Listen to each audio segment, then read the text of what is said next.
She was just a woman sitting alone in a closed restaurant at 2 in the morning, crying over a career she had built with her bare hands and watched someone else walk away with.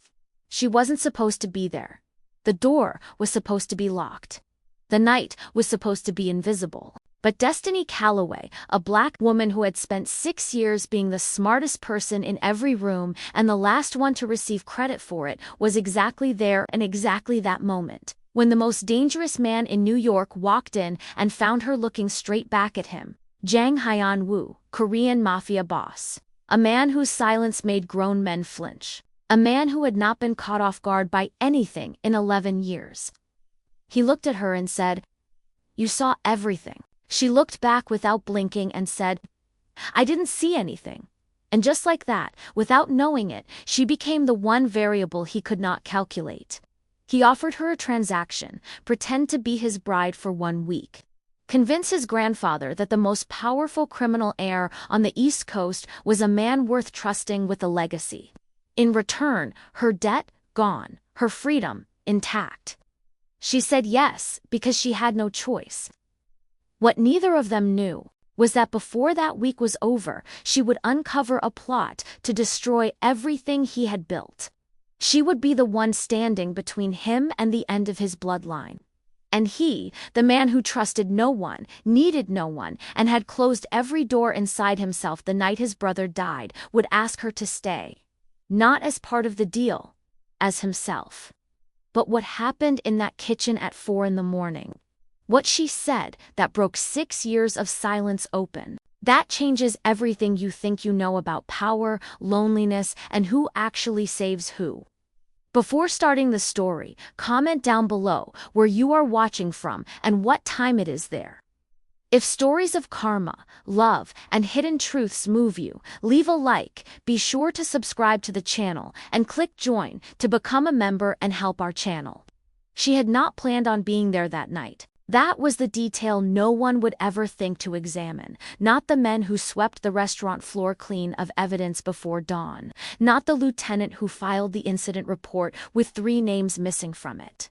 Not even Hyeon-Woo himself, who prided himself on controlling every variable in every room he ever entered. No one plans for the woman sitting alone at the corner table with a glass of soju she doesn't know how to drink, crying quietly over a career she built with her own hands and watched someone else walk away with destiny. Renee Calloway had been inside Han's kitchen for 40 minutes before the first black car pulled up outside. She had picked the restaurant because it was the only place still lit on the block.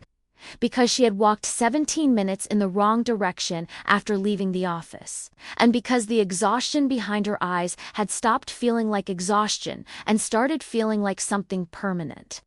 She ordered the soju because the menu was entirely in Korean and she pointed at the cheapest item on the drinks list. She cried because she had held it together through the elevator ride down, through the lobby, through the revolving door and the cold air and the first 6 blocks, and then something in her simply stopped holding. She did not know that the restaurant had been closed to the public since 8 o'clock. She did not know that the owner had left the front door unlocked by mistake. A single lapse in a choreography that had been executed without error for 11 years. She did not know that the men filing in through the back entrance at that moment represented 2 organizations that had been circling each other for 4 months. And that the meeting happening in the private room down the hall had been arranged through 12 layers of intermediary. Specifically because the location was supposed to be invisible. She knew none of this. She knew only the weight of the glass in her hand and the particular silence of a restaurant after closing, and the specific grief of a woman who is exceptional at her work and has spent years watching that exceptionalism be absorbed by men who never acknowledged its source. She was still sitting there when the shouting started. Later, she would not be able to say what kept her frozen instead of running. Fear, perhaps. Or perhaps something colder and more pragmatic, the understanding that movement draws attention, and that whatever was happening down that hallway was not something she should draw attention to herself with. She slid from the stool, slow and deliberate, and folded herself beneath the heavy oak counter of the bar, pulling her bag against her chest, pressing her back against the cabinet beneath the liquor shelves. The shouting became something else. Then silence. Then footsteps. Jang Hyeon-Woo walked into the front room of Han's kitchen at 2:17 in the morning, with his jacket still perfectly fitted and a single dark stain at the cuff of his right sleeve that he had not yet noticed. He moved the way water moves, without urgency, without wasted direction, filling whatever space he entered so completely that the room seemed to rearrange itself around him. He was scanning the room out of habit, the way men who have survived long enough in particular lines of work scan every room, cataloging exits and angles and variables, until his eyes found the only variable that did not belong. She was already looking back at him from beneath the counter. She had not tried to hide the fact that she was there. She had simply stayed still and kept her face neutral. Because in the 14 seconds since the footsteps entered the room, Destiny Calloway had processed the situation with the same cool compartmentalization she used when a partner dropped a contract on her desk at 11 p.m. with a 7 a.m. deadline. Find the problem, find the exposure, do not react until you understand what you're reacting to. He looked at her, she looked at him. The silence between them was not the silence of fear, though fear was present. It was the silence of two people making very fast calculations about each other. "You saw everything," he said. His voice was lower than she expected, not a threat, a fact being confirmed. "I didn't see anything," she said. She held his gaze when she said it. She did not blink. And in the 11 years that Jang Hyeon-Woo had spent building an organization that answered to no external authority, no one had ever held his gaze after a night like this one and sounded that calm. He did not move for a long moment. That was the thing about Hyeon-Woo that his own men had learned never to misread. Stillness was not hesitation. Stillness was processing. The man standing in that dim restaurant light with one hand resting loose at his side was not deciding whether she was a threat. He had already decided that. He was deciding something more complicated, something that required the kind of patience most people burned through by the age of 20 and never recovered. He was deciding what she was worth. Destiny stayed where she was, back against the cabinet, bag pressed to her chest, and watched him think. She had spent 6 years reading rooms full of men who held power and knew it. Senior partners who let silence stretch to remind junior associates of the distance between them. Opposing counsel who paused before answering to signal that your question was beneath a full response. She knew the architecture of dominance. She had learned to sit inside it without flinching. What she had not accounted for was that he was reading her at the same time. "Stand up," he said. She stood, slowly, without theatrics. The way she stood in deposition rooms when the other side was trying to make her feel small, deliberate, unhurried, full height. He looked at her for another moment. Then he said a single word to the man who had appeared silently in the doorway behind him. The man disappeared. "Your name," Hyeon-Woo said. "Does it matter?" Something shifted almost imperceptibly in his expression. Not anger, something closer to recalibration. "It will," he said. She told him, first name only. He did not offer his in return, which told her that he assumed she already knew it, which told her that the kind of people who usually found themselves in this room at this hour already did. She filed that detail away with the others, the cars outside, the men in the back, the stain on his cuff that he still hadn't noticed. The specific way the man in the doorway had responded to a single word with immediate, unquestioning movement. He told her what he needed. He was precise about it. No embellishment, no softening. His grandfather was arriving in 72 hours. The transfer of organizational control required the appearance of a man who had built something worth inheriting. And the old man's singular condition, the one non-negotiable demand he had made across decades of absolute loyalty to the family, was that his successor be anchored, settled, not in the abstract, but in the visible and specific way that the old generation understood stability. A partner, a home, a life that extended beyond the organization.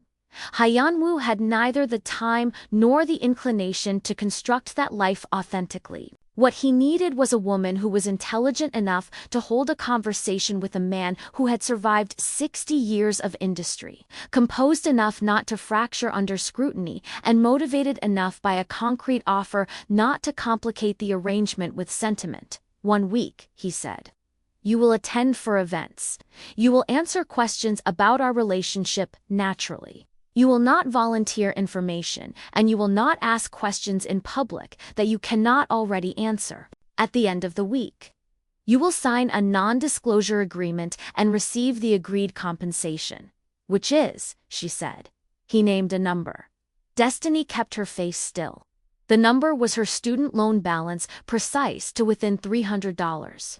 She did not ask how he knew that. She understood, in the way that one understands things that cannot be undone by understanding them. That knowing that number had required looking into her, and that looking into her had happened sometime in the last 12 minutes, which meant the man in the doorway had not disappeared. He had gone to work. I want double, she said. The silence that followed was the kind that, in a conference room, would have made the other associates at the table look down at their notes. Destiny looked at Hyeon-Woo. He held her gaze, and this time, something moved at the very corner of his mouth. Not a smile exactly. The memory of one, perhaps something that had not been used in a long time and was not yet sure it still worked. Double, he repeated. You needed someone tonight who could stay quiet under pressure and think clearly when everything around them was loud, she said. I did that before you offered me anything. I'd reconsider what that's worth. The rain outside had started without either of them noticing. It pressed against the front windows of the restaurant in sheets, slow and indifferent, the way rain falls on cities that have already seen everything. Someone will take you home, he said. Tomorrow morning, a car will come at 8. Be ready. He turned to leave. You have blood on your cuff, she said. He stopped. He looked down at his right sleeve. The dark stain at the cuff, small and precise, that he had not noticed until this moment. He stood there for 1 second, one single second, in which Jang Hyeon-Woo, who had not been caught unaware by anything in 11 years, had been caught unaware. Then he walked out without another word. Destiny stood alone in the closed restaurant, listening to the rain, her heart beating at a rate she was choosing not to acknowledge. She looked down at the glass of soju, still sitting on the bar, barely touched, warming slowly. She had walked in tonight to be alone with her grief. She was walking out into something she did not yet have a name for. The apartment they gave her was on the 14th floor. She stood at the window the morning after and looked at Manhattan the way you look at something that has always been yours, but that you are seeing clearly for the first time, the geometry of it, the indifference of it, the way the city holds 10,000 private disasters at once and keeps moving without acknowledgement. Her own apartment in the Bronx was 11 blocks from a subway entrance that smelled like standing water, and she had loved it with the specific love of someone who earned every square foot. This was different. This was the kind of space that did not ask anything of the person inside it. It simply offered itself, complete and without condition. She did not trust it. The briefing came at 9. Sawins, not Hyeon-Woo, one of his people, a composed woman in her 40s, named Ms. Shin, who spoke with the measured efficiency of someone who had arranged impossible things before and found the work unremarkable. 3 hours of family history, organizational structure reduced to what Destiny needed for social navigation. A timeline of events for the week, a wardrobe already hanging in the bedroom closet when she arrived. Ms. Shin explained the wardrobe without apology. The way a stage manager explains a costume, functional, necessary, not personal. Destiny went through it all with a legal pad and made notes. Ms. Shin noticed the legal pad. She said nothing, but something in her expression shifted slightly, not warmth exactly, but a form of revised assessment. The grandfather arrived that evening. Jung Boknam was not what she had constructed in her mind during the briefing. She had built an image from the facts, 80 years old. founder of an organization that had operated without significant external interference for 4 decades. A man whose name produced a particular quality of silence in rooms when it was spoken. She had expected the weight of that to be visible on him. The way power wore itself on the men she had encountered in boardrooms, like a second skin they had grown so accustomed to, they forgot it wasn't original. Baknam wore his age like something he had made peace with a long time ago. He was small in the way that some very old men become small, not diminished, but distilled. He walked into the room where Destiny was waiting with Hyeon-Woo, and he looked at her the way she imagined he looked at everything, completely, without the performance of looking. He ignored his grandson for 40 minutes. He asked Destiny about her work first, not what she did, but what she thought about it, what frustrated her, what she found genuinely interesting in the architecture of contract law. He asked about New York, about where she grew up, about what her mother had wanted for her, and whether she had gotten it. He asked his questions in careful, accented English and listened to her answers with the full attention of a man who had learned that the most useful information always arrived in the spaces people didn't know they were filling. She answered honestly, not because she had decided honesty was the strategy, she had considered deflection. Considered the performance of a woman comfortably in love, but because something in the quality of his attention made performance feel more conspicuous than truth. When he finally turned to Hyeon-Woo, he said something in Korean. Short, direct, Hyeon-Woo said nothing. Later, when Baknam had retired and the apartment had settled into its nighttime quiet, Destiny found herself in the kitchen with the particular restlessness that follows a day of sustained performance, even when the performance was honesty. She was making tea she didn't need when she heard movement and looked up. Hyeon-Woo stood at the kitchen entrance in a plain black shirt, no jacket, no armor of formality, looking like a version of himself that the rest of the world was not supposed to see. He looked at the kettle, then at her, then he moved to the cabinet above the stove and took down a second cup without asking. They stood on opposite sides of the kitchen island and said nothing for a while. Then she asked, because she had been trained to find the load-bearing question and ask it directly, "What did he say to you when he turned away from me?" Hyeon-Woo was quiet for a moment. He said, "You were real," Hyeon-Woo said, "and that I didn't deserve you." Destiny looked at her tea. He's not wrong about the second part. Something moved across Hyeon-Woo's face, not offense, not amusement. Something that had no clean name, something that lived in the territory between being seen and not knowing what to do with that. "There's a man," he said, shifting, returning to the ground he knew how to stand on. "He approached one of my associates this afternoon. He knew grandfather was here. He knew the timeline. Someone inside told him yes. And the approach. What was the framing? What did he want? A meeting, neutral ground. He presented himself as a potential business partner." Destiny set her cup down. "He'll come for me next. I'm the new variable. He hasn't mapped yet. He'll want to know what I know." Hyeon-Woo looked at her. "If he does," she said, "let him." The rain had come back. It pressed against the kitchen window in the same indifferent sheets as the night before, as though the city had simply resumed a conversation it had paused. Hyeon-Woo studied her face in the kitchen light. This woman, who had been inside his operation for less than 48 hours and was already 2 steps ahead of a problem he had been circling for a week. He had made a transaction. He had calculated the variables, named a price, and acquired what he needed. He had not calculated this. He had not calculated her. The man's name was Daniel Cho. He found Destiny the following afternoon at the gallery event Hyeon-Woo's team had arranged as part of the week's social calendar, a carefully curated gathering of legitimate business contacts designed to provide Baknam with visible evidence of his grandson's life above ground. Daniel moved through the room with the practiced ease of someone who had learned that the best disguise is simply behaving as though you belong, and he introduced himself to Destiny with a smile that had been calibrated to land somewhere between charming and unthreatening. She gave him the smile back. The one she used in depositions when opposing counsel thought they were leading her somewhere. He talked about import logistics. She asked questions that sounded like polite interest and were actually a methodical excavation. She pulled at the edges of his story the way she pulled at the edges of contracts, looking for the place where the language became imprecise, where the specific became vague, where a man who knew what he was talking about would have said something different.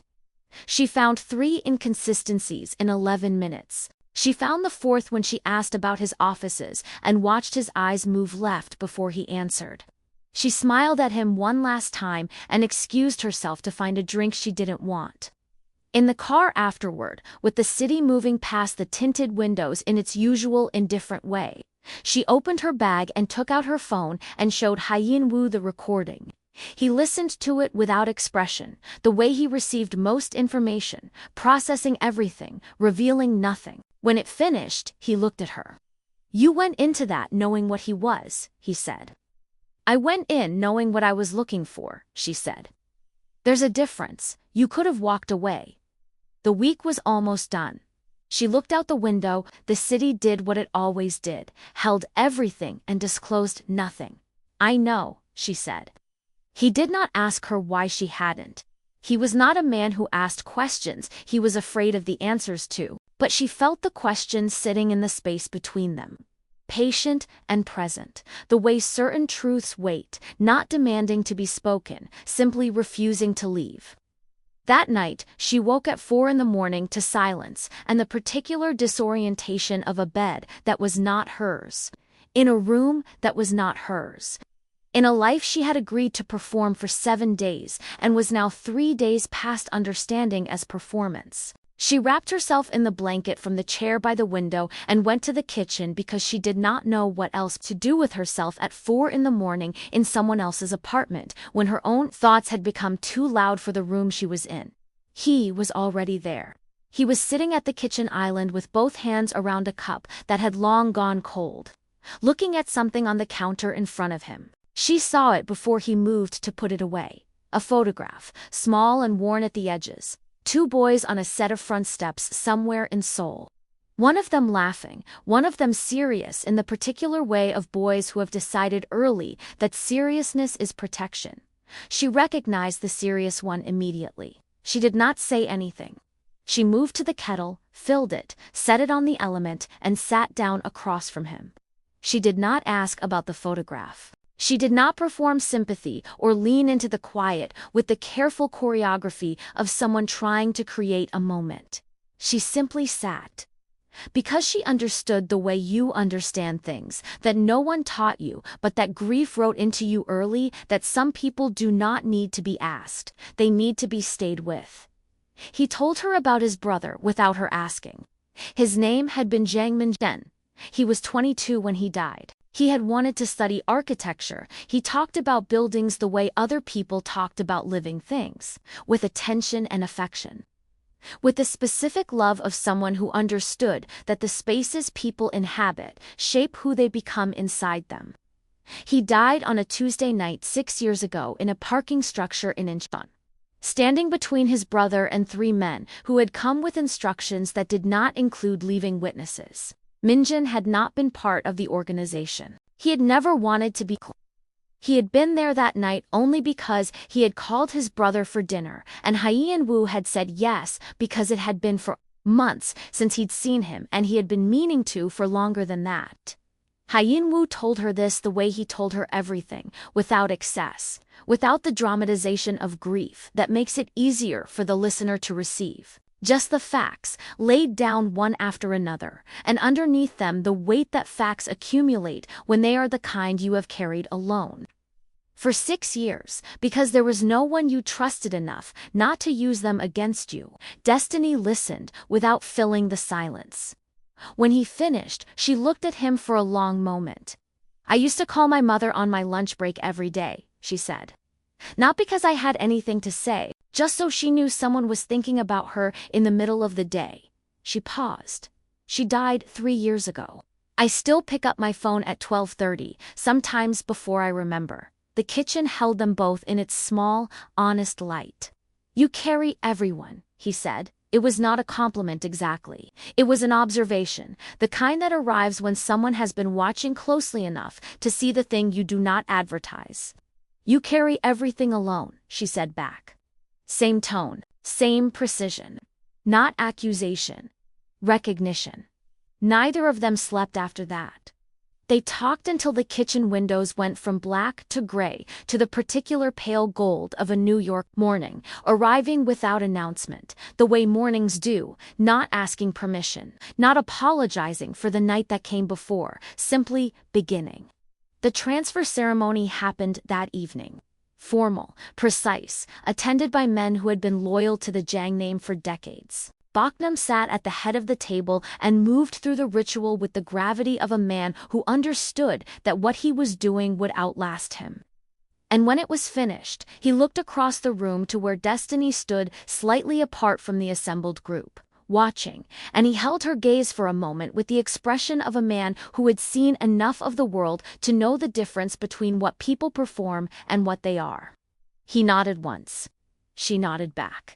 Later, on the terrace, after the guests had gone and the apartment had returned to itself, Hyeon-Woo found her looking out at the city with her arms folded against the night air.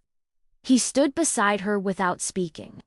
Below them, Manhattan performed its usual indifference, 10 million lives running their particular courses. Unconcerned with the small, precise thing that was happening 14 floors above the street. "The week is over," she said. Yes, the car is waiting, yes. She did not move. He did not move. The city below them held its 10 million stories and said nothing, the way cities do, absorbing everything. Explaining nothing, leaving the people standing in it to find their own words for what is happening to them.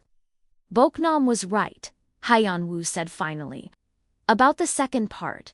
She turned to look at him. He was already looking at her, not with the measuring assessment of the man she had met in the closed restaurant 6 nights ago. Not with the controlled distance he wore like a second skin in every room he entered. He was looking at her the way Minjun had looked at buildings, with attention and recognition. With the specific regard of someone who understands that the thing in front of them is structural, the kind of thing that, once removed, changes the shape of everything around it. Boknam was right about both parts, she said. He was quiet for a moment. Then, for the first time, not the corner of his mouth, not the memory of something, he smiled. Small, real, unpracticed, belonging entirely to this terrace and this night and no performance that had ever come before it. "Stay," he said. Not the agreement. Not the arrangement. A pause, weighted and deliberate, a man choosing words the way he had never needed to choose them before. "Stay because I'm asking," Destiny Calloway, who had walked into a closed restaurant on the worst night of her professional life and walked out into something she still didn't have a name for, looked at Jang Hyeon-Woo, the man who controlled everything and had been undone by nothing more and nothing less than someone who stayed when they didn't have to. She unfolded her arms. "I was never very good at leaving things unfinished," she said. 14 floors below, the city continued, indifferent, relentless, holding everything. On the terrace above it, 2 people stood in the honest dark and let the distance between them close, not with urgency, not with the dramatization of arrival, but with the quiet certainty of something that had been true for longer than either of them had been willing to say. Inside, through the glass door, left slightly open, Jang Boknam sat alone in the stillness of the emptied room. His cold tea beside him, and for the first time since boarding a plane in Seoul, with the weight of legacy in his chest, he felt something loosen. He did not go to the terrace, he did not need to see it, he already knew. If this story moved you, stop for a moment and reflect. Have you ever been the person in the room who did the most and received the least, who stayed calm when everything was loud, who showed up when walking away would have been so much easier and still had to fight to be seen as worthy of the space you already earned? And have you ever watched someone powerful, someone who seemed to have everything, realize too late that the one thing they actually needed was the person they almost let go? Tell us your experiences and feelings in the comments. We read them all. And if you believe in stories about love that finds you when you stop looking, strength that lives in the quietest people in the room, and walls that only come down when someone refuses to leave, leave a like. Be sure to subscribe to the channel and click join to become a part of our community and help the channel.